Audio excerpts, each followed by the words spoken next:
30 preview. Tchak, en 22 jours. Yes sir. En direct de la Pennsylvanie, on va pouvoir parler de nos amis les Sixers de Philadelphie. Comment ça va, Alex? Bah, ça va plutôt pas mal, écoute. Franchement. Voilà, on l'a déjà dit. On est bien en ce moment. On fait un petit mois de décembre à la cool. C'est ça, avec un petit programme bien comme il faut. Ça pourrait être pire. On pourrait être confiné avec une saison qui reprend dans 10 jours et qu'on n'avait pas le temps de faire tout ce qu'on aurait voulu faire, tu vois, par exemple. C'est ça. Eh bien, le marathon, justement, il continue. Vous le savez, ce sont les 30 previews en 22 jours. La série préférée de votre joueur préféré. Nous sommes avec vous chaque jour, parfois 2 fois par jour, pour présenter les 30 franchises jusqu'au début de la saison NBA 2020-21 qui reprendra ses droits le 22 décembre. On est prêt, on est hypé, le café est injecté dans le sang. Comme d'habitude, les infos, vous les connaissez. Le site de Trash Talk reste l'endroit où vous pouvez retrouver tous vos plus beaux dossiers et l'actualité. Il y a aussi la Trash Talk Fantasy League qui va gentiment reprendre ses droits dans quelques jours avec une guerre totale au niveau des pics des joueurs. Avec les gens du lab qui font une preview spéciale Fantasy League tous les jours de la même équipe que nous, quoi. On est ultra synchronisés, quoi. C'est ça. Nous avons comme d'habitude notre cher Léonce à la prod, nos copains de la rédac à la rédac. Les sections, elles ne bougent pas. Je fais assez vite parce que là, pour le coup, on va avoir beaucoup de choses à dire sur nos amis les Sixers qui, comme vous le savez, ont été champions la saison dernière, comme Bibi l'avait pronostiqué. Et bien justement, ça me permet tout de suite de commencer avec le coup d'œil dans le rétroviseur. Alors, un tout petit rétroviseur, hein, pas du tout de spacing, un tout petit rétroviseur. Hop là. Je vois des Doliprane. Il n'y a pas de place. Je vois du Doliprane, je vois de l'Advil, je vois énormément de prises de tête. C'est un tout petit rétroviseur et dedans il faut faire rentrer Ben Simmons, Joel Embiid, Al Horford, Tobias Harris, Josh Richardson et Brett Brown. Et Matisse Thybulle aussi. Quelle saison violente pour nos amis les Sixers et leurs fans. Des attentes qui étaient évidemment ouf, puisque tu avais eu un recrutement signé Elton Brand à l'intersaison. On avait eu plein de choses à devoir décortiquer. La très bonne sélection de Matisse Thybulle à la draft. Tobias Harris, Al Horford, Joel Embiid, regardez-moi ce front de courte. Et puis alors avec Ben Simmons, Josh Richardson et tous les snipers qui sont autour, croyez-moi, ça va dégainer très fort. Les Sixers ont été une prise de tête du début à la fin de la saison. Les seuls moments ultra positifs que j'ai envie de mettre en avant, il y a en grand souvenir, il y a quand même le Christmas Day face aux Bucks, qui est quand même une énorme mixtape. Il y a la salle de Philadelphie qui est absolument imprenable sur les premières semaines de la saison régulière. Bon, voilà. J'ai envie de dire, enfin, et je sais qu'il y a des fans des Sixers qui vont nous dire ah non putain quand même Norvel Pell, Matisse Thybulle, ok, mais Matisse Thybulle je veux bien, Norvel Pell faut si ça va quand même, il fait kiffer. Non mais c'est cool, mais enfin tu peux pas te contenter de ça quoi. Non c'est ça, mettre un coup de la corde à linge à Karl Anthony Towns, pourquoi pas. Ça, tu peux mettre ça dans tes beaux moments et puis voilà, t'auras toujours des petits trucs de Philly qui sont mis de côté, mais dans les faits, il faut qu'on gratte pour avoir du positif parce que attente, résultat. Waouh. Donc aucune régularité parce que toi t'as parlé de les belles choses à la maison, par contre à l'extérieur l'enfer. Aucune régularité dans les résultats, aucune régularité dans le jeu. Franchement c'était pas cool à regarder quoi les Sixers l'année dernière. Une horreur. On a bien vu, je sais pas si c'est un théorème, mais ça pourrait en être un. Les erreurs de recrutement se payent sur le terrain. Hein. Alors on l'a bien vu. Tu les payes. Voilà, c'est tout, c'est comme ça. Après, on peut parler du coaching, ou est-ce que c'est Elton Brand, est-ce que c'est le coach et tout. Ah bah on l'a fait 500 fois ça. Hein, ouais. Voilà, on l'a déjà fait 500 fois. Est-ce que Ben Simmons et Joel Embiid sont compatibles, nanana, tout ça. En attendant, ce recrutement n'a pas fonctionné et a été un vrai boulet tout au long de la saison. Tu ne peux même pas finir la régulière en te disant que tu fais partie de l'élite de l'Est et que tu vas pouvoir aller taquiner les Bucks ou le Heat ou etc. Même le Heat qui t'a joué avec moins de talent, qui t'a joué avec moins de force, etc. T'as fait une telle mixtape sur la saison régulière avec des ajustements d'Eric Spoelstra. On disait c'est enlever les mineurs de la caméra parce que là franchement.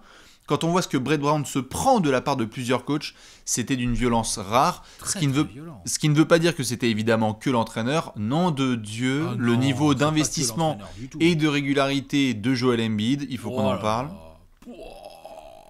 pense qu'il fait partie des joueurs qui m'ont le plus saoulé la saison Plus dernière. déçu la saison dernière. Les premiers J'en tirs fais à 3 partie. points de Ben Simmons. Allez. Ouais. Bon. Non, puis la fin en apothéose, quoi. T'arrives dans la bulle. Bon, de toute façon, Ben Simmons, il est blessé. Tu joues comme tu peux, là. Tu essaies de faire un peu de spacing. Et puis, t'as pas de fond de jeu, de toute façon. Donc, tu vas pas t'en créer un comme ça en 8 matchs de saison régulière. Et puis, bah, t'arrives au premier tour de playoff. Tu tombes sur les Celtics qui, eux, sont une équipe de basket, une vraie. Bah, tu te fais défoncer, voilà, point barre. Tu te fais sweeper. Défoncer. Tu te fais sweeper avec la manière. Il n'y a même pas de débat sur cette série. En fait, la bulle. Je suis désolé pour les fans des Sixers, mais la bulle d'Orlando, moi tu me dis la bulle d'Orlando, ce qui est le plus intéressant avec les Sixers, c'était le vlog de Matisse Taibul. Genre, mais je suis Bien sérieux. fait. Bon vlog. Et Bon bête de vlog, mais on Je est d'accord, recommande. Alex, que Ouais, le mais meilleur point positif des Sixers sur la bulle d'Orlando, c'est un vlog YouTube d'un rookie. Qu'est-ce que c'est que ce merdier? Bah, c'est un merdier où tu n'as pas de fond de jeu, tu n'as pas les bons joueurs, tu n'as pas le bon coach, tu n'as pas le bon GM. Enfin, il te manque énormément de choses pour... tu as deux joueurs potentiellement des superstars, hein, ça on est d'accord. Mais voilà, ça suffit pas en NBA. Il en faut, tu en as besoin. Mais ça ne suffit pas en NBA. Si tu n'as pas une construction autour, si tu ne développes pas du jeu, une identité, bref, des vraies choses autour de ça, bah tu te fais défoncer C'est ça. par Et les quitte- vraies équipes. Tout à fait. Et quitte à combiner insultes et injures, bien évidemment, c'est très agréable de voir pendant ce temps-là Jimmy Butler aller en finale NBA avec le Heat. Tu as fait ton sign and trade contre Josh Richardson. La mayonnaise, elle est périmée depuis le début. Désolé, je vais être très très dur avec les Sixers notamment les parce que moi je les Raptors, attendais très Bastien. haut. Mais On vient de faire la preview des mais les Raptors. Raptors, les Raptors à côté. Non, c'était trop Hier. déprimant. Trop Pardon déprimant du côté de Philly. Et tu sentais qu'il y avait un virage à prendre, mais j'essaye de faire la liste, là, Alex, des Peut-être qu'on a franchises mis qui les nous... attentes un peu haut. Peut-être. Mais en même temps... Non, mais attends, peut-être, tu vois, des fois, Mais en la même temps... déception est aussi fonction des attentes, à quel niveau tu les places. Ouais, mais en même Peut-être temps... qu'on avait mis les attentes un peu trop haut et que du coup, on est beaucoup plus Franchement. déçu que ce qu'on devrait. Non, mais c'est sûr. C'est sûr que quand tu mets les attentes aussi bas pour le hit et que t'as une Darling qui surprend tout, bah, t'es en hélicobite, c'est sûr. Mais les C'est plus Sixers, facile d'être content des Grizzlies que des Sixers, tu vois. Tout à fait. À un Mais moment donné, c'est logique. jusqu'à preuve du contraire, quand nous on a fait des émissions l'été dernier et qu'on était là genre... Attends, ok, certes, il y a des problèmes de spacing potentiel, mais quand même, s'il y a des problèmes de physique, t'as l'assurance à leur Ford. Tobias Harris, qui était borderline All-Star avec les Clippers, on était là genre, ok, comment est-ce que ça peut s'agencer? Josh Richardson, quand même, ils repartent pas à poil, les Sixers, parce qu'ils ont quand même... On a vu l'effectif et on s'est dit, merde, tu as Joel Embiid, Ben Simmons... On parlait de cette équipe, putain c'est incroyable, on parlait de cette équipe comme une équipe qui allait revenir le couteau entre les putains de gencives parce qu'ils avaient pris le shoot de Kawhi Leonard sur la tête. C'est fou. C'est fou. Et ce qu'on a eu, c'était pas un couteau entre les dents, c'était de la purée. C'était de la Couteau en blédina. Un petit couteau en plastique. Putain. Ils m'ont rendu ouf. J'essaie de faire la liste, en Alex. Je sais pas qui nous a autant frustrés en termes d'équipe cette saison. La saison Ah précédente. non, mais je te l'ai dit dès le début, hein, les Sixers font partie des équipes qui ont le plus saoulé, hein, clairement. Hein, bien sûr. C'était Leur ridicule. régulière était relou. Ah ouais. On n'y croyait pas quand ils sont arrivés dans la bulle. Perso, moi je les voyais pas du tout battre les Celtics. Je pensais pas non plus qu'ils allaient se faire sweeper, tu vois. Moi je pensais qu'ils allaient être champions. Qu'est-ce que tu veux? Ouais, non, mais je pensais pas que. En fait, il y a aussi, c'est ça aussi, c'est que à chaque fois tu te dis, quand même, attends, le ballon à Embiid, et puis quand même, Tobias Harris, il est pas si mauvais, et puis quand même, Horford en backup, c'est quand même bien, nanana. Bah non, ça marche pas, il y a pas de jeu en fait. Allez. Donc ça, Pardon, vas-y.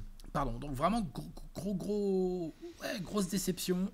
Les boules côté Sixers, et d'ailleurs, honnêtement, après je sais pas si tu voulais en arriver là, mais ça s'est vu dans leur marché les transferts. Ah, les mecs on va- ont débarqué et ont fait OK.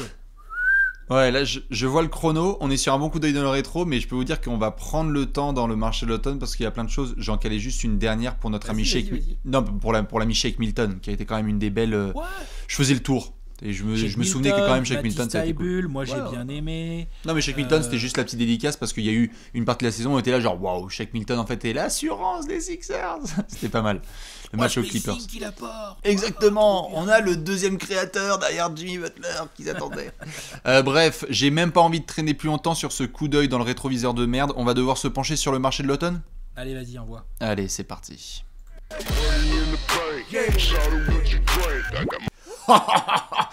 Quelqu'un veut un gros tableau? Allez. Et bam! Allez. Alors autant dans les prolongations, on arrête. Chut. À un moment donné, ça vient ou ça dégage. À un moment donné, en même temps, on peut pas dire que ça leur est super bien réussi ces derniers temps. C'est clair. Ici, c'est une gare. Tu arrives ou tu t'en vas. Chut. Ça traîne pas. Dans les départs, Brett Brown, ça dégage. Merci. On aura assez duré longtemps avec ça. Alors Ford. En fait, peut-être que je le fais pas dans le bon sens. Daryl fucking Morey. Voilà. Et Doc Rivers. Pardon. Très beau duo. Josh Harris, il arrive, il nous fait ok, stop. Déjà, on va changer au niveau du décisionnaire parce qu'on était là sur Elton Brand et on voulait absolument changer ça. C'est Daryl Morey qui arrive des Sixers et qui prend les décisions. Daryl Morey, il a fait genre. Alors Ford, il est un peu grand pour être payé aussi cher, non? C'est ça. Qu'est-ce qu'on pensait de Danny Green? D'ailleurs, attends, je vais revenir sur le tableau. D'ailleurs, c'est en termes chronologiques, c'est Doc Rivers qui arrive avant Daryl Morey. Oui, Doc Rivers d'abord, puisqu'ils ont gardé Elton Brand. Et puis il y a eu un moment où il y a quelqu'un chez les Sixers qui a fait mais merde, on l'a gardé. Attends, on peut le virer. Ah non, on l'a prolongé. Quelqu'un a une clope. Voilà. Ce qu'on va faire, c'est bougez pas les gars. Ce qu'on va faire, c'est que je vais prendre mon téléphone. On va rien dire à Elton Brand. On va continuer de le payer. On va dire TGM, tranquille, t'es le général. Mais tout le monde se fout de ma gueule là. Il y a pas de souci. T'es général manager. Sauf que juste ce qui se passe, c'est qu'il y a tonton Daryl qui va arriver et va falloir que tu fasses comme il dit. Voilà. Exactement. Allez Elton, un café et tu vas me faire des photocopies. Tu prends tes caleçons et tu hors de ma vue. Allez hop, Daryl Morey à la décision. Donc on va récupérer Danny Green dans un transfert extraordinaire contre Al Horford. Allez hop, un mauvais contrat en moins. On donne à Al Horford. C'est devenu Danny Green quoi. Et ça c'est bien. Tu lâches certes un pic de draft, mais tu récupères Danny Green et un certain Vincent Poirier aussi, mine de rien, que tu as récupéré dans le... Comment ? Et un peu de salaire. Ah bah oui, bien sûr. C'est important pour les Sixers. Ah mais c'est très très important, vu la gestion salariale, c'est très important. Nous avons Seth Curry qui a été récupéré, si je dis pas de bêtises, le soir de la draft, dans un petit trade contre Josh Richardson, et c'est Tyrese Maxey qui a été sélectionné. Voilà, c'est ça, Tyrese Maxey. J'ai oublié d'inclure juste Terrence Ferguson dans le deal Danny Green, Vincent Poirier. Exactement. Dwight Howard. Petite signature, on va en reparler, mais moi j'aime bien. Dwight Howard, qui annonce... Le soir de la Free Agency, je prolonge chez les Lakers, qui supprime son tweet et qui vient à Philly. Je n'en peux plus. Extraordinaire. La meilleure ligue au monde. I'm staying in LA. Exactement. Et quelques départs quand même. Allez. Quelques départs quand même. Le projet Zaire Smith est mort-né. Kylo Quinn, un départ quand même, Kylo Quinn, puisqu'il représentait une des voix du vestiaire des Sixers. Bon, apparemment, la voix, elle ricochait pas mal dans le vestiaire, apparemment. Ouais, une voix, voilà, c'est ça. Voilà, une voix, la voix du vote. Écoute normalement, quoi. Non, franchement, voilà, tu as perdu ta raquette, tu as perdu Kylo Quinn et Norvel Pell. À la place, tu as mis Dwight Howard et Vincent Poirier et Tony Bradley, quoi, en gros, quoi. T'as ramené du pivot, là, hein. Bien sûr. Après, Tony Bradley, on le sait, ça va être... Ou Vincent Poirier. Enfin, il y a quelqu'un qui va bouncer, ça c'est sûr. Bouncer ou jouer très peu, quoi. Ouais, voilà. Justin Anderson, quand même, le retour du pitbull, du dog, qui avait été là à Philadelphie il y a quelques années. Hyper actif, les Sixers. Daryl Morey style. Hein. Daryl Morey style, tout à fait. Et je sens, au moment en tout cas où on parle, Alex, je sens qu'il y a un vent nouveau à Philadelphie avec Daryl Morey. J'ai même pas envie de parler de Doc Rivers. Il y a un vent nouveau avec Daryl Morey. Si, quand même, on va en parler. Mais... Non, mais on va en parler dans une autre section. Mais t'as quand même le sentiment qu'il y a un vent nouveau qui souffle en Pennsylvanie et que beaucoup de fans sont dans une réelle appréciation de l'arrivée de Daryl Morey, rien que déjà pour le vent nouveau, rien que déjà pour son côté culotté, et ça s'est vu tout de suite avec le deal d'Al Horford qui a été tout de suite nexté, quoi. Oui, et puis, on peut dire ce qu'on veut. Dieu sait qu'on s'est moqué de Daryl Morey, qu'on en a fait des délires et tout. Le mec nous a servi sur un plateau des apéros magnifiques. Il faut le reconnaître. Non, mais alors là, Philly... Merci Daryl. T'es d'accord ou pas? T'es quand même d'accord? T'es d'accord ou pas?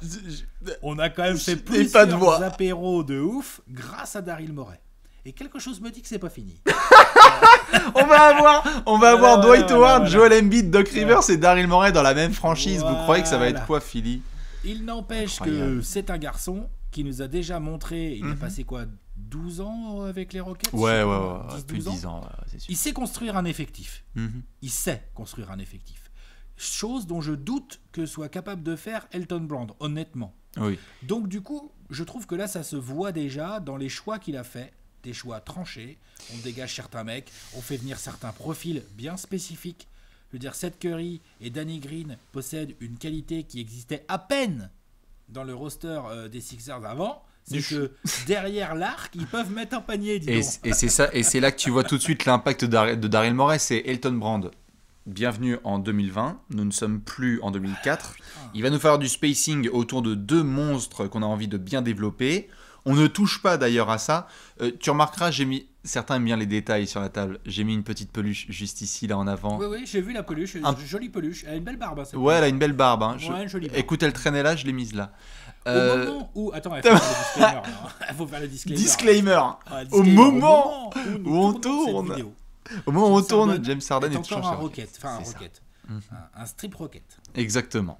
James Harden, avis de recherche, évidemment, mais il est là. Je l'ai mis juste sur la table parce qu'évidemment, il y a l'impact de Daryl Morey qui est direct. Il y a du shooter, il y a du spacing, il y a l'envie, en tout cas, de développer avec les jeunes. Ça a été dit, et ça n'a pas bougé sur le marché de l'automne, Joel Embiid et Ben Simmons, au moment où on tourne, où nous tournons cette vidéo, ça reste et ça se développe sous les ordres de Doc Rivers. C'est important quand même à mentionner, Doc Rivers n'a pas été ramené à Philadelphie en lui disant tu vas coacher ces 2 joueurs et on te les enlève des pattes. Voilà, non, je pense non. pas. Daryl. Ça, c'est notre Daryl, régale-nous frérot, parce qu'on le Rendez-vous sait. pour l'apéro du 20 décembre. Ouais. Nom de Dieu, John L'apéro Collins. Sixers Rockets du 20 décembre. Nom de Dieu, Davis Bertans. Il a récupéré le deal de Davis Bertans. Waouh. On le sait, ça va être extraordinaire. Moi, j'ai super hâte. Pivot. Ouais, complètement. Davis Moi, Bertans, pivot. j'ai super hâte parce qu'il y a vraiment ce vent nouveau et on va le remontrer une dernière fois parce qu'ils ont été hyper actifs et c'est rare de voir autant d'activités sur un laps de temps aussi court à tous les niveaux, c'est-à-dire du management au coach en passant par les joueurs pour une équipe qui veut être compétitive. Enfin, Philly a été dans l'actualité tous les jours, quoi. Non, puis il y a une vraie ligne directrice, Oui, assez évidente, du shoot, du spacing, on a changé de coach.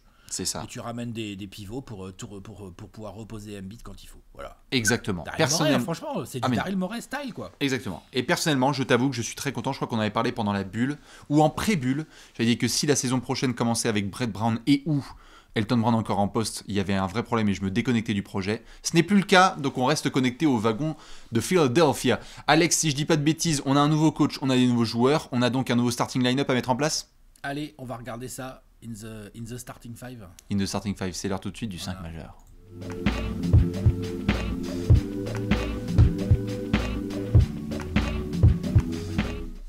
Le 5 majeur, le point il est tendu. Un meneur, un arrière, un ailier fort et un pivot. Spoiler alert, parfois les postes et les joueurs peuvent être modifiés à Philadelphie, c'est chacun son rôle, chacun son affaire. Des meneurs peuvent être des ailiers forts et les ailiers peuvent être des pivots. Vous le savez, dans cette section, nous pouvons nous pencher sur le bureau de Doc Rivers et faire frérot, tu as 5 joueurs à nous mettre sur le 5 majeur à l'entre-deux des Sixers, Alex. Comme pour chaque franchise, y a-t-il des verrous? Ouais, moi j'en ai 5. Allons-y. Moi j'ai un 5 majeur, je pense. À la main. Peut-être 4,5. À la main, bon, on va filer ça à Ben Simmons. Oui, en pivot. On va filer ça à Joel Embiid. En ailier fort. Tobias Harris. En ailier. Danny Green. Et en arrière. Seth Curry. Je suis d'accord. Il y a des options, mais je suis d'accord. Oui, je suis d'accord. On peut réfléchir, on peut discuter à l'architecture exacte du roster. Ce qui est immuable, c'est Ben Simmons qui a la balle en main, c'est Joel Embiid qui vient lui faire un écran, ou c'est on bricole avec Tobias Harris. Mais ce trio est the trio immuable. C'est ça. Après, Après, comment tu l'organises, on va voir comment Doc Rivers va nous mettre ça au quart de poil comme il sait bien le faire. comme il sait bien faire, et c'est justement, je te vois te marrer, parce que c'est une vraie interrogation pour les fans des Sixers et pour tous les fans de basket qui aiment d'ailleurs le basket collectif, c'est que Doc Rivers, il doit nous mettre un vrai effectif en place avec une rotation équilibrée. Il a été capable par le passé de nous montrer ça, avec les Clippers, pas ceux de l'année dernière, mais par exemple de l'année précédente, on avait cette belle association, et ces coups de poker pris par Doc Rivers. Landry Shamet, mis dans le 5 pour avoir un rôle spécifique, ce qui te permettait d'avoir du Lou Williams avec Montrezl par exemple en sortie de banc. L'interrogation que j'ai personnellement, c'est que, allez, je vais me permettre, Danny Green est aussi un verrou. L'interrogation, la seule que j'ai personnellement, c'est est-ce que tu as envie d'avoir Seth Curry en sortie de banc ou est-ce que tu l'as envie d'avoir en titulaire? J'ai l'impression aussi qu'il est titu, mais je ne serais pas étonné s'il peut y avoir des options par la suite. Shake Milton, c'est quoi tes options?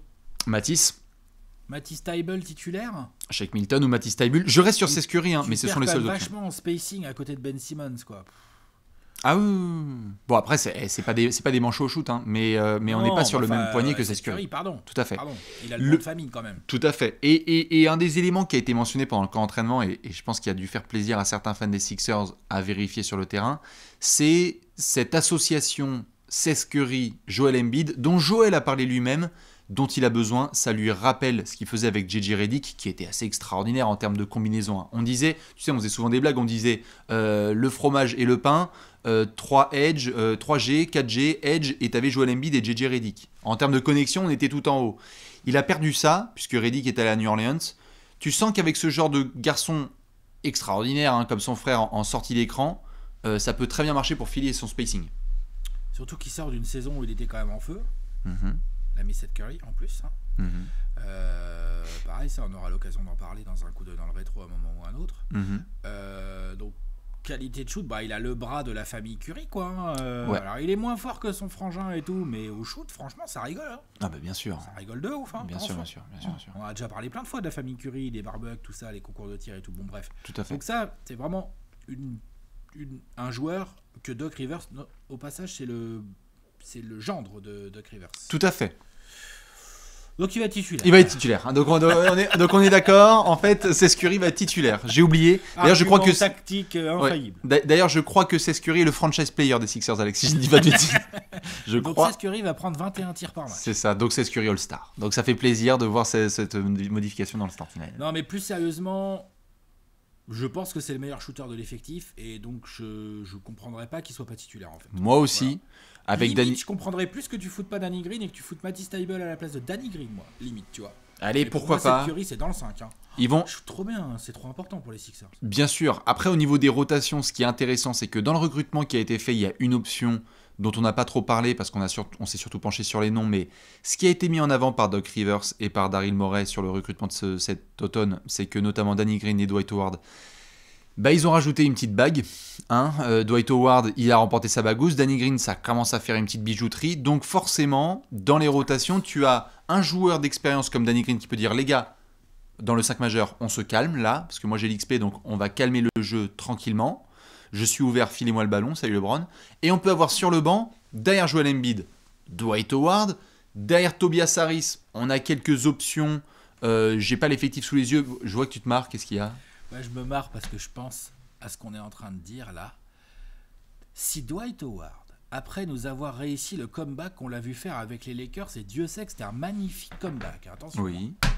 Si dans la foulée, il devient une sorte de mentor un peu guide pour Joel Embiid, ça sera un retournement de situation complètement hallucinant, non ? T'es pas d'accord ? Je n'irai pas jusqu'à... Non mais tu vois ce que je veux dire, c'est pas... Je n'irai pas jusqu'au mentor.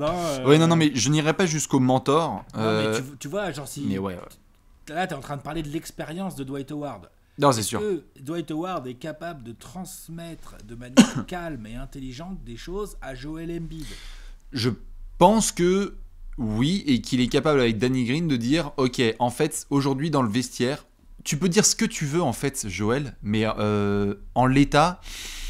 Enfin, je veux dire, Dwight Howard apporte quelque chose que juste Joel Embiid n'a pas encore apporté aujourd'hui. C'est genre, en fait, mec, moi, Moi, tu peux dire ce que tu veux, mais j'ai déjà été au centre d'une équipe que j'ai menée en finale NBA. Et Moi, j'ai été carrière, défenseur moi. de l'année. J'ai une carrière. Moi, on m'attend en fait, que tu le veuilles ou non, on m'attend au Hall of Fame, et j'étais dans la discussion du MVP. Donc certes, on peut faire les gogoles sur Insta, et t'inquiète, on aura le temps pour ça. Mais alors par contre, juste aujourd'hui là dans le vestiaire, il y a qui est capable de parler avec une bijouterie? Doc Rivers, Danny Green et moi. Et ben donc, point. moi je te le dis, si Dwight Howard a ce genre de paroles, eh ben moi je dis la NBA c'est un monde formidable. Et mais moi, tout j'adore. peut changer tellement vite. Mais tu sais, il est capable aussi Dwight Howard de dire les gars. Parce que moi je vous aime bien là, Ben Simmons, Danny Green, Seth Curry, etc. Mais moi je suis ouvert à 3 points. D'accord? Parce que c'est ça aussi l'autre versant de la saison des Sixers. C'est aussi les gars, moi j'aime bien et tout, mais je suis en train de passer des minutes de merde derrière Joel Embiid. J'étais beaucoup plus responsabilisé derrière Javel McGee. Genre comment ça se fait que j'ai pas 8 ballons au poste? Moi ça se passait bien avec Anthony Davis.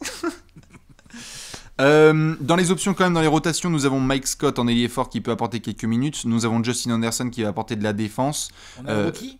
Comment? Moi je suis curieux du rookie. Tyrese Maxey. Ah, bien sûr. Moi je suis curieux de ce garçon. Hein. Ah bah il va faire le taf, hein, bien sûr. Est-ce que ce garçon, balle en main, parce que gentiment on en vient au petit sushi, hein, là qui pourrait gêner notre grand tacticien préféré, Monsieur Doc Rivers, c'est que s'il y a un truc peut-être là, ok, Daryl Morey il est arrivé, il a ramené du spacing, des joueurs qui savent shooter, ok. Par contre, il y a un truc qu'on avait identifié tous les deux au cours de la saison dernière, c'est que tu as besoin d'aider Ben Simmons d'avoir un deuxième ball handler playmaker. Ceci est à ballon, on veut du playmaking. Surtout pour exploiter au mieux les qualités de Joel Embiid. Ouais. Tobias Harris, moi je l'aime bien, mais dans le rôle du troisième et qui joue bien off-ball et qui de temps en temps peut faire des différences et qui est dans son registre un peu de joueur intelligent de collectif. Pour moi, ce n'est pas ton deuxième ball handler, Tobias Harris. Non, est-ce que le rookie Tyrese Maxey, dès la saison prochaine, tu vois, mais est-ce qu'il peut petit à petit s'inscrire dans ce rôle? Je pense qu'il va avoir des minutes intéressantes et que Doc Rivers n'aura pas de problème à le responsabiliser. Je pense que Shake Milton va avoir encore plus de responsabilité derrière Ben Simmons parce qu'en termes de création, balle en main, comme on le voit là, il va falloir compter sur quelques exploits et c'est pas prévu. Donc je suis d'accord que Maxi peut être hyper intéressant. Dans le reste de la rotation, on a évidemment sur les côtés arrière, on a Terrence Ferguson qui vient d'arriver. Ça aussi, ça peut être bien. Il y a toujours Korkmaz, non? Toujours Fourcade qui peut envoyer de la pilule tout à fait Bon à 3 points parce qu'il a un bon shoot, bien sûr. Et puis Matisse Thybulle et Mike Scott aussi, voilà. Le banc est pas mal. Le banc est suffisamment stable pour être bien utilisé, mais j'ai envie de dire, Alex. J'y mettrais bien Danny Green, moi, sur ce banc. Ok, et donc tu mettrais Matisse Thybulle en. Ouais, très bien, ouais. À la réflexion, moi, tu vois, je ferais bien ça, moi. Moi, j'ai l'impression qu'il va pourrir un peu sur le banc, mais pourquoi pas. Ouais, mais. Très bien. Dans le 5, à côté de Seth Curry, si tu mets Matisse Thybulle, t'as Simmons, Thybulle et Embiid. Putain, t'as un 5 majeur défensivement. Oui, enfin, Danny Green, c'est quand même. Non, mais attends, j'ai pas fini. Jeune, athlétique. Oui. Danny Green, c'est un très bon défenseur, mais il n'est plus jeune et il est de moins en moins athlétique. Non, tout à fait. Mais c'est pour ça que je voulais dire. Bien sûr, il y a deux versants, je suis d'accord. Le côté athlétique, il va être totalement sur celui de Thybulle. Le côté Danny Green, c'est ok les gars, en fait, quel que soit le déplacement, quelle que soit la situation, on se calme. Et le mec qui peut dire aujourd'hui, là, maintenant, lorsqu'il y a un run, hey les gars, on se calme, c'est pas Thybulle. Mais c'est pour ça qu'il y aura des options. Non, ça c'est vrai, il peut avoir son expérience. Chacun a son avantage. Non, Danny Green pourra osciller et aura du temps de jeu. Il y a des choix qui vont devoir être faits entre comment tu gères entre Milton et Maxi. Et après, effectivement, Dwight Howard, c'est le remplaçant naturel de Joel Embiid. Mike Scott, c'est le remplaçant naturel de Tobias Harris. À voir, en effet, il peut y avoir même des line-up peut-être où on se retrouve avec du Ben Simmons parfois en 4. Oui. Quand tu fais jouer Maxey ou Milton, ouais. Ça peut être intéressant. Il y a juste cette interrogation, je pense, Alex, c'est que on voit les mouvements de Daryl Morey, on se dit, ok, il y a un sentiment d'un peu plus d'équilibre et on se retrouve un peu plus en 2021 qu'en 2004, comme on le disait dans la section précédente. J'ai l'impression que le zoom, il est vraiment mis, certes sur des joueurs, mais sur Doc Rivers, parce que là, il y a de la cam. Il y a de la cam avec laquelle travailler. Tu peux trouver un alignement qui est pas mal, mais c'est mis dans les mains d'un coach qui, en régulière, devrait régaler. Je pense qu'on peut avoir du beau jeu. Mais après, attention.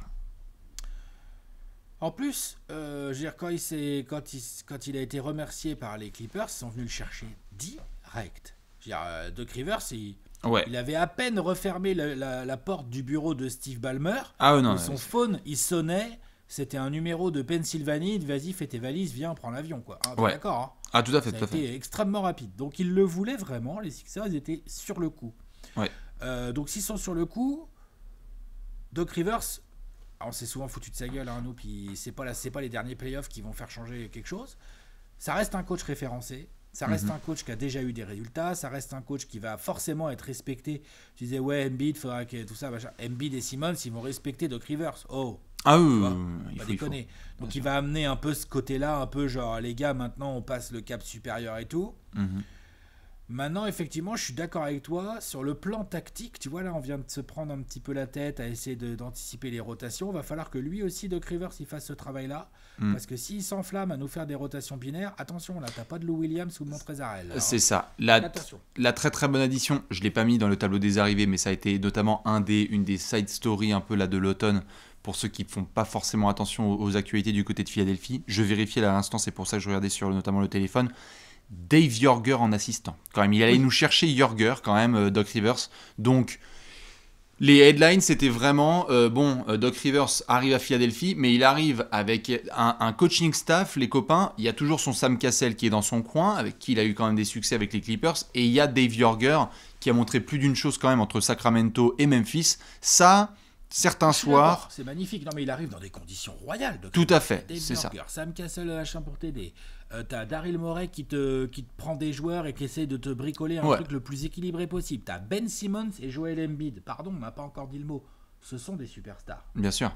Peut-être pas encore aujourd'hui, vraiment. Ils ont peut-être pas encore eu la production, ou en tout cas les résultats de superstars. Oui, c'est les résultats surtout, parce que la production... La production, ils l'ont eu. Ouais. Mais dans l'âme, ce sont des superstars. Non, bien sûr. Donc là, Doc, t'as raison de le dire. Le Doc, là, mon pote, on t'attend en fait tout de suite. En fait. Là, La t'es pression, pas en mode, genre, t'as le temps de travailler là. C'est ça. Non. Et les objectifs, en plus, ils sont clairs du côté de Philadelphie. Et justement, on va devoir parler de tout ça, si je ne dis pas de bêtises, dans une grosse section. Allez, la pregunta de la muerte. C'est l'heure de la question de la mort. Ah nom de Dieu! Voilà. Un cauchemar! Faut faire gaffe avec ce genre de photos parce que du côté de Philadelphie, à mon avis, tu peux avoir des gens genre tac, ça ferme la vidéo direct et le. Oh! Enlève-moi cette... Ah, YouTube, mettez quand c'est interdit aux mineurs. Évidemment, j'aurais pu mettre du Brett Brown, mais c'est Elton Brand qui nous fait tous kiffer, bien évidemment. N'hésitez pas à le retrouver au café du coin. La question de la mort, vous le savez, c'est la section dans laquelle on se pose une question pour chaque franchise et qui va animer la saison à venir des fans de Philadelphie. Quelle est-elle, cette belle question? La question de la mort, c'est... On vient de voir les mouvements, on vient de voir que ça bouge, on sait qu'il y a des grosses attentes à Philadelphie. Est-ce que c'est cette année qu'on a le déclic tant attendu pour les Sixers qui rentrent tout de suite dans la conversation des contenders? Ok, pour toi c'est ça le déclic, c'est genre... Ah bah le déclic, c'est que tu as fait des demi-finales et des demi-finales et demi-finales, que tu es passé un shoot de Kawhi d'aller en finale de conférence, que tu as des jeunes superstars comme on vient de le dire, que tu as toute une hype autour de ton staff. Let's go, ça vise le titre, Philadelphie. Non? Ça Je te vise vois le ça. titre, Philadelphie? Ça vise le titre, Philadelphie. En fait, j'ai envie de dire, retournons la question. Si tu vises pas le titre avec ces joueurs, tu fais quoi? Juste t'es qui? Midconf, c'est bien, Doc Rivers. Arrête. Midconf. Non, mais je suis d'accord. La question qu'il faut se poser, c'est ça. C'est est-ce que, dès cette saison, t'as un truc qui se passe, un déclic, c'est-à-dire le boulot de Morey paye très vite, et Doc Rivers, il arrive, il met un coup de poigne là-dedans, il nettoie, il passe bien le balai dans les recoins du vestiaire, et puis il fait des trucs simples tactiquement, mais comme il a des joueurs très très forts, en Simmons et en Embiid, avec des shooters autour, et on l'a pas encore dit, mais je pense qu'ils peuvent très très bien défendre. Hein. Je pense que c'est une équipe qui peut très bien défendre. Hein. On est d'accord. Hein. Je pense que ça peut même être extrêmement relou à attaquer dessus. Non, ça bouge pas, hein. De saison en saison, ça reste trop fort hein, en défense. On est d'accord. Bah, de toute façon, c'est quand capable. Ben Simmons et Embiid, déjà, t'as deux des meilleurs défenseurs de la ligue, potentiellement quand ils sont motivés et qu'ils ont envie de se donner. Salut Joël. Bien sûr. Alors, bah, ça, voilà. Donc, ouais. Est-ce que dès cette saison, c'est le déclic? Est-ce que dès cette saison, on va être là, genre on va arriver en mars-avril, on va dire putain, waouh, Philadelphie, waouh, ça joue le titre de ouf en fait. Genre, mais ça veut dire quoi? Ça veut dire que Joël est candidat MVP par exemple pendant la régulière? Ça veut Par dire exemple, que, ouais, bien sûr. Excuse-moi, vas-y, continue. Bah, ça veut dire quoi? Ça veut dire que Ben Simmons, il a fait 32 triple-doubles et qu'il est peut-être l'un des meilleurs passeurs de la ligue. Ce genre de choses, quoi. Ah mais bien sûr, ça veut dire que tu as eu ça veut dire que tu as eu un bon équilibre entre ton 5 majeur et tes remplaçants. Ça veut dire que tu as un niveau de régularité dans l'effort qui est énorme. Donc non, oui, c'est sûr. C'est ça qui va être à surveiller pour Philly parce que tu as Joel Embiid et Ben Simmons. Tu dois viser le titre. Bordel de merde. Ouais, mais j'essaie de définir un peu ce que concrètement ça représente après dans les faits, sur le terrain, en termes de résultats, tu vois, ce genre de choses, quoi. Bien sûr, tu vois, c'est une belle perche tendue. On vient de faire la preview des Raptors, on était là, vainqueur de la division Atlantique, comment ça, qui peut, etc. Ok, on le sait, c'est une saison particulière, avec pas tout à fait le même home court advantage pour les Sixers. Tout le monde va avoir des handicaps dans cette saison. Mais aujourd'hui, là, moi, tu me demandes qu'est-ce que je vais surveiller, mais sur ma vie et sur celle de tous mes proches, n'importe quel... Non mais attends, n'importe quel... Non mais oui, mais quand même, parce qu'ils le savent. N'importe quel match de Philadelphie contre un contender de l'Est, mais c'est immanquable. Mais je ne veux même pas envisager le moindre blowout. C'est-à-dire que là, t'es Philly. Quand tu vas affronter la première fois les Bucks, quand tu vas affronter la première fois les Nets, quand tu vas affronter la première fois le Heat, etc., etc. Mais si on se retape les bras ballants, les moins 20 points de retard, les plus 15 points d'avance, où tu te fais rattraper comme un enfant. Mais si c'est ça, mais attends, mais le projet, ça sert à rien de continuer. C'est-à-dire que tu es avec des superstars, des jeunes superstars qui en fait ne sont même pas dans une dynamique sérieuse, carrée, de faire ce que font les autres franchises, ce qu'elles ont montré, les Jimmy Butler à Philadelphie, les LeBron et AD, etc., de faire le travail d'aller chercher cette bague. Parce que ça demande un niveau de régularité qui est fort dans la performance tout au long de la saison et surtout face aux grosses cylindrées de l'Est. Voilà, là tu as dit le mot que j'attendais, le côté niveau d'effort et de régularité. Bien sûr. Discipline, régularité, discipline, régularité, discipline, régularité. C'est des mots, il faut leur répéter tous les jours. Il faut qu'ils atteignent les standards de discipline et de régularité d'un vrai contender. Bah ouais. Le principal défaut des Sixers, au-delà même des aspects tactiques là dont on vient de rigoler, ouais, les manques de spacing, ok, c'est vrai, tout ça. C'est vrai, là l'effectif me paraît mieux équilibré, clairement. Clairement. On verra comment Doc Rivers boutique tout ça, mais ça m'a l'air mieux équilibré en termes de joueurs. Mais par contre, il y a un moment donné où on en revient toujours au même délire. On est dans du sport de haut niveau, on est sur des efforts qui sont colossaux en termes de ce que tu dois donner de toi-même pour progresser individuellement et pour que le groupe puisse progresser collectivement des deux côtés du terrain. Et là, on a deux leaders, Ben Simmons et Joel Embiid, qui ont énormément de clés en main et ils doivent maintenant ouvrir des portes, des vraies portes. Joel Embiid, il doit ouvrir la porte de la maison qui s'appelle j'ai du mental. Bien sûr. Vrai. Ah bah pas ça. du trash talking sur Instagram, je m'en fous de ça. Ouais, je suis là tous Bien les sûr. soirs. Bien sûr. S'il te plaît.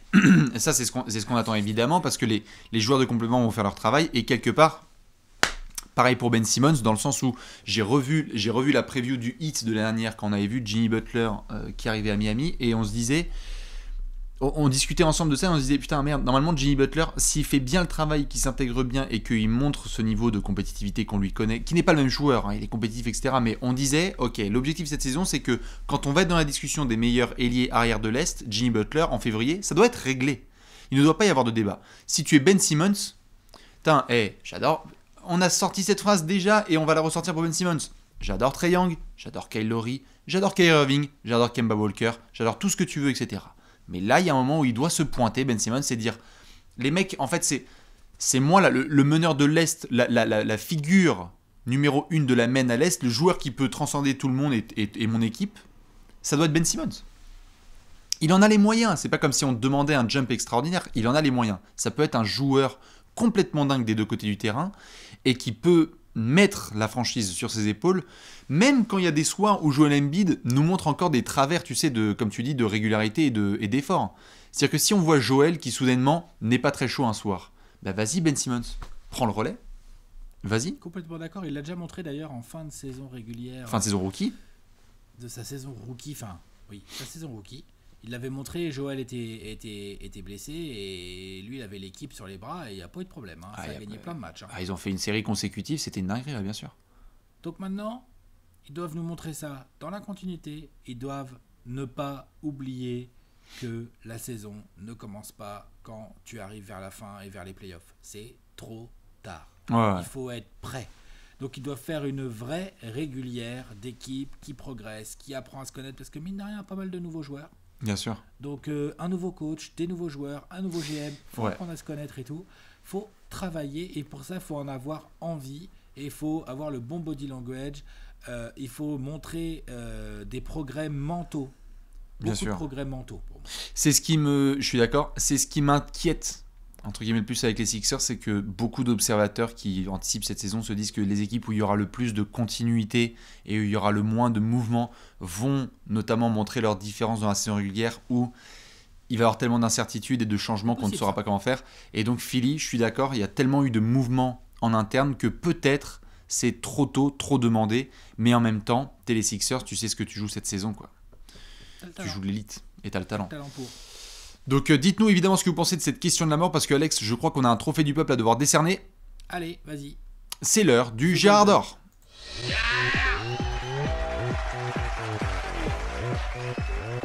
Le Gérard d'or. Le Gérard d'or. Alex, backflip.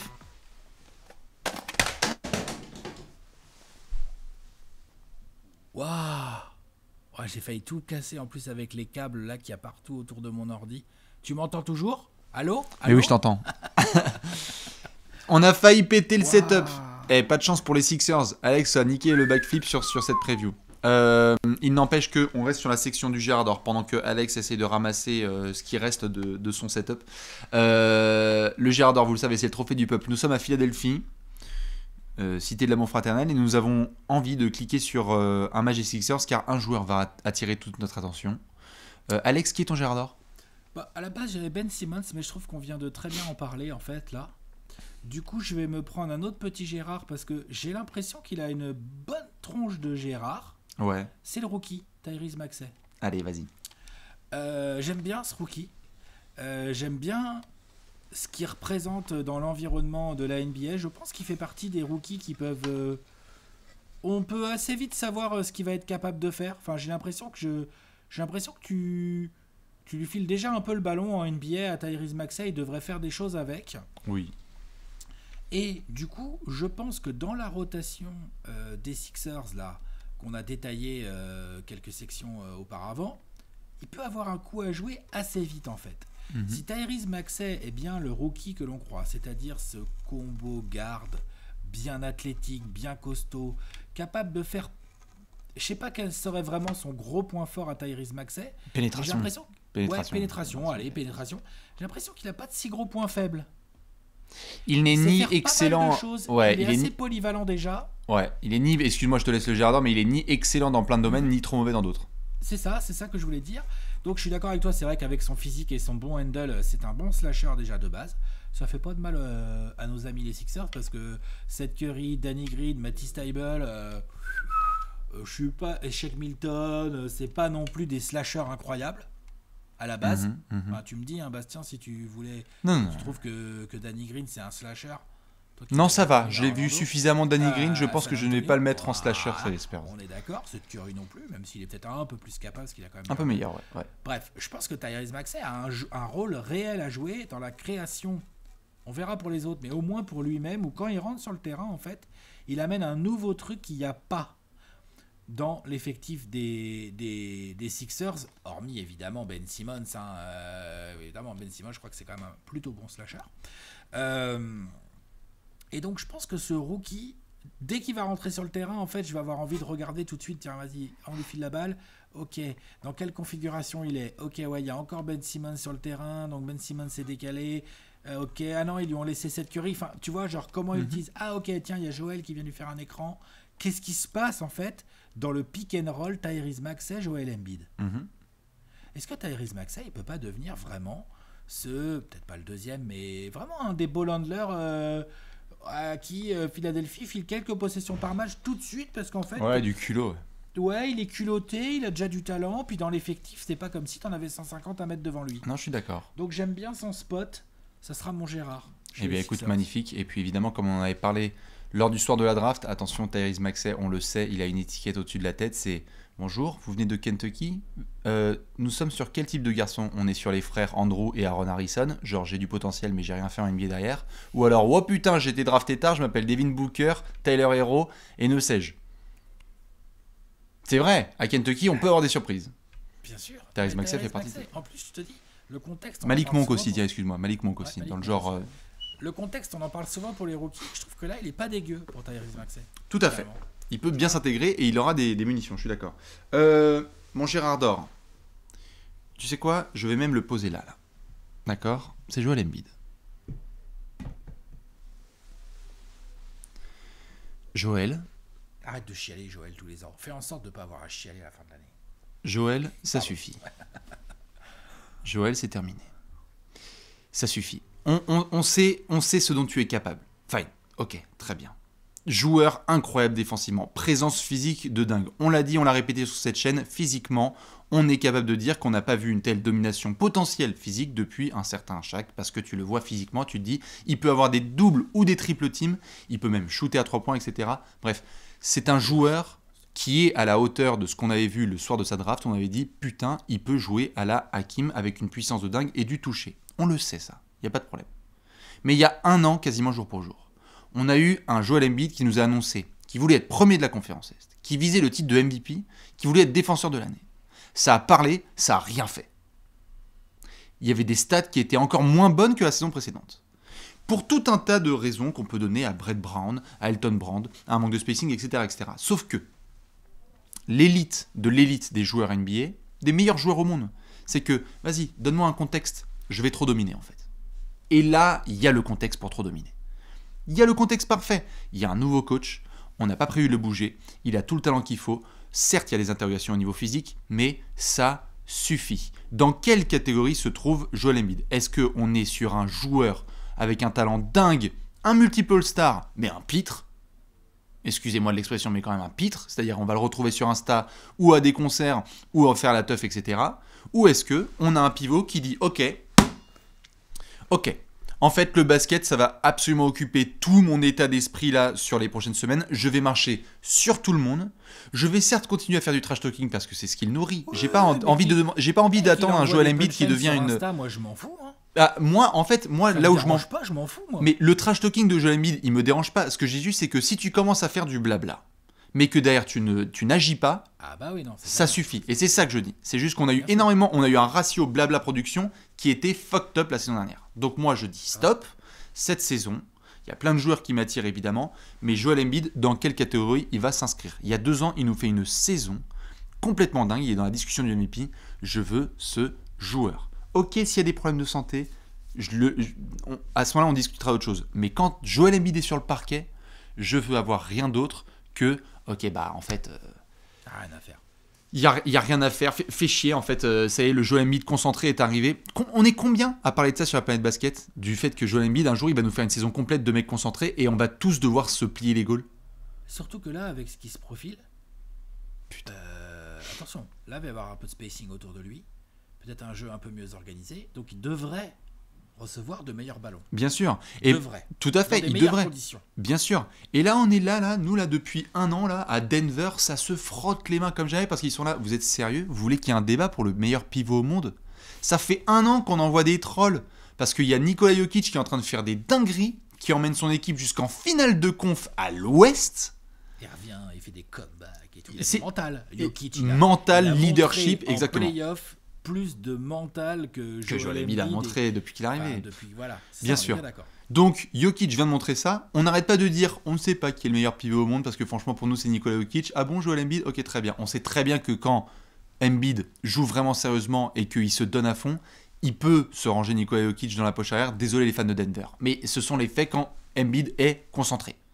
Pour le moment, on ne l'a pas assez vu sur la durée. J'aimerais que ce soit le cas cette saison. C'est mon Gérard d'or. Je vais le surveiller. Tous les soirs je vais le surveiller. Franchement. Tous les soirs, je vais le surveiller. Sinon, il va me casser les couilles, c'est sûr. Bon, ça nous fait 2 beaux Gérard. Tyrese Maxey et Joel Embiid. Évidemment, il y a plein d'autres Gérard chez les Sixers. Dites-nous qui vous avez. Alex, on va devoir s'occuper d'une petite section supplémentaire. Allez, pronostico. Exactement. C'est l'heure du pronostic.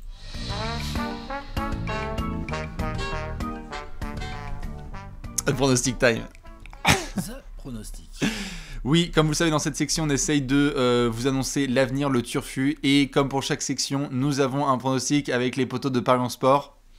Qu'est-ce qu'on nous propose là sur les Sixers là? Est-ce qu'il y a des petites choses intéressantes ou comment ça se passe? Moi, je suis dans l'humour. Ouais, t'es dans l'humour toi? Les Sixers champions. Boum. Code boosté. T'as vu? Oui. Attention. C'est-à-dire que chez Paris Sport, ils rigolent pas. Ils ont vu la preview de la saison dernière. Les mecs se sont dit. Ils ont vu la preview de la saison dernière. Et là, qu'est-ce qu'ils se sont dit? Ils se sont dit, tu sais quoi? Il est con le grand maigre. On va faire plaisir à Bastien. On va faire plaisir à Bastien. On va lui piquer 100 balles. On va l'appâter avec une cote N'hésite boostée. pas à les remettre, frérot. On a grave envie. La cote des Sixers était à 20 pour être champion NBA. Et cette fois, elle est à 30. L'année dernière, j'avais réfléchi quelques secondes et tu m'avais dit, allez, vas-y, je retire mon porte-monnaie pour cette fois. Tu sais que... Ce sera sur une autre franchise et sur un autre pronostic. On verra la régulière. Mais tu sais que cette équipe, si elle prend un peu le chemin qu'il faut pendant la régulière, en play-off, peut être ultra casse-couille à jouer des deux côtés du terrain quand ça court ou sur demi-terrain. Je le sais. Donc Ça va c'est être une terrible. vraie cote. C'est une cote pour le titre donnée alors que la régulière n'a pas encore commencé. Donc bien évidemment, il y a énormément d'aléas qui peuvent venir bousiller cette cote. Ouais. Mais le 20 qui passe à 30, c'est quand même, je veux dire, ça rigole pas quoi. Ah, mais tu bien boostes sûr. une cote, tu rigoles pas. Totalement, nous sommes d'accord. Voilà. Dites-nous si vous vous penchez sur la cote des champions NBA des Sixers. Alex, surtout, moi je vais te demander, est-ce que tu as un over-under? Ouais, il est à 43,5. C'est bien. Bastien, c'est un peu juste vu qu'il comptait mettre 56 wins. Il y a combien de matchs cette saison? 72? La question qui tue. Il y a 72, c'est ça? Ouais. C'est ça, ouais. Ouais. Bah 71, hein. Non, je la trouve particulièrement bien taillée. Et justement, est-ce que tu es prêt, Alex? Ouais, je suis prêt. Magnifique. Vous le savez, dans cette section, pendant qu'Alex se prépare, 24 secondes pour Alex, 24 secondes pour Bibi, on va devoir annoncer le turfu à Philadelphie, en Pennsylvanie. Que vont nous réserver les Sixers? 24 secondes pour Alex, attention. 3, 2, 1, Dédé Miller. 43 victoires cette saison pour les Sixers. Je crois, si je dis pas de bêtises, que c'est le même nombre de victoires qu'ils ont fait la saison dernière, sauf que ça va pas du tout être la même saison dans les faits. Ça va être une saison qui va peut-être mettre un tout petit peu de temps à démarrer parce que beaucoup de nouveautés, mais qui petit à petit va se mettre en route et on va voir des Sixers, je l'espère, progresser pour atteindre les 43 victoires et arriver vraiment compétitif en play-off. Ils sont combien de à l'Est? Je crois que ça me les met 5e. Juste devant nos amis les Raptors. Qu'on vient de faire dans on la a parlé preview, il n'y a pas longtemps. Ouais. Très bien. Allez, je vais essayer de faire aussi bien. Est-ce que ce sera complètement non objectif? Oui, très certainement. Allez, c'est parti. 3, 2, 1, top chrono. 45 victoires, 4e, je crois, je les mets à l'Est les Sixers. J'attends la saison complète de Joel Embiid et Ben Simmons. À partir du moment où j'ai ça avec un peu plus de spacing, j'attends les Sixers en haut de la conférence Est. Je les attends pas forcément aussi haut que les autres parce que ça s'est bien renforcé quand même ailleurs. Et comme on l'a dit dans la question de la mort, il y a eu quand même beaucoup de mouvements. Les franchises les plus stables vont aller le plus loin, je pense, et donc les Sixers. Top 4 de l'Est, ce sera déjà très bien. Moins de blabla. Plus de production. Attention Doc Rivers, on te surveille de très très près. Voilà pour le pronostic de 24 secondes. On va montrer le gros tableau? Allez, big tableau. Le voici, le gros tableau avec donc les Sixers. 43 victoires pour Alex, ils sont 5e de l'Est. Bibi les met en top 4 avec donc l'avantage au premier tour des playoffs. Et ce sera donc avec 45 victoires. Voyons voir qui est en 5. Qui est derrière les Sixers pour Bastien? Je ne sais pas. Ça se remplit bien, on va commencer à être équilibré. Là, ouais. On commence à... Hein, tout à fait. Il y a toujours cette interrogation sur le spot 9 quand même. Hein. Interrogation sur le spot 9. Notamment ton 9 à l'ouest là. Qu'est-ce que tu nous as fait, petit toi, filou? Qu'est-ce que t'as fait toi? Enfin, moi je sais très bien ce que j'ai fait. Ouais, voilà, ouais. Je te rappelle qu'il y a une magnifique peluche sur cette table. On va voir comment ça s'utilise tout ça. Bien évidemment, les fans des Sixers, on vous retrouve évidemment dans les commentaires. Dites-nous ce que vous pensez de tout ça, si c'est complètement n'importe quoi ou si vous êtes plutôt d'accord. Vos Gérard d'or, vos réponses sur la question de la mort. Comme d'habitude, je vais vous laisser avec l'indice d'Alex. C'est quoi l'indice? L'indice, c'est Al Capone. Lundi, c'est Al Capone. Eh bien, c'est magnifique. On vous fait plein de bisous et on vous retrouve très vite pour une des 30 previews en 22 jours. Des bisous. À la prochaine. Bisous. Ciao. Ciao.